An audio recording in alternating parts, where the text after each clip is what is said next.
Starleta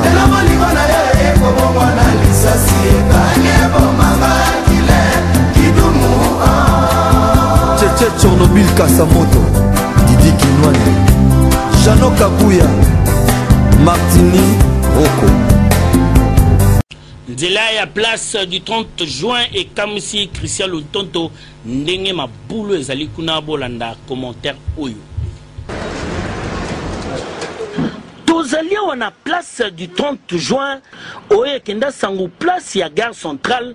tala nenge 5 chantier nenge équipé kotoyo na butu minda oyo pelaka awa na ba jedo esalaka lokolo zali na mikili ya poto kasi ba weekend ba famille ba ndeko bele ba ka kokangisa ba photo awa et comme place moko touristique pour la ville ya Kinshasa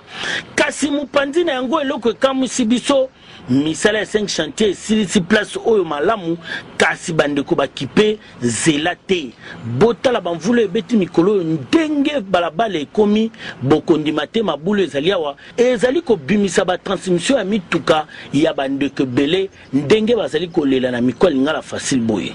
eloko ezodérange biso kote oyo ezali mai oyo ezotonda awa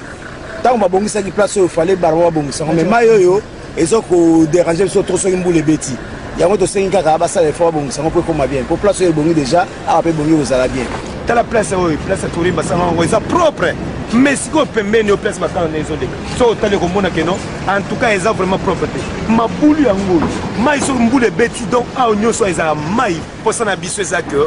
soki baza osala eloko ya bien basala eloko ya bien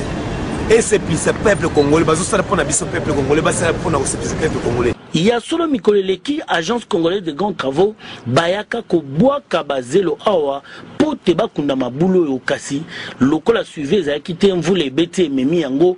mpe eloko tokosenga basala bakaniveau awa po te bamai oyo etikala kotelema kote oyo terrible.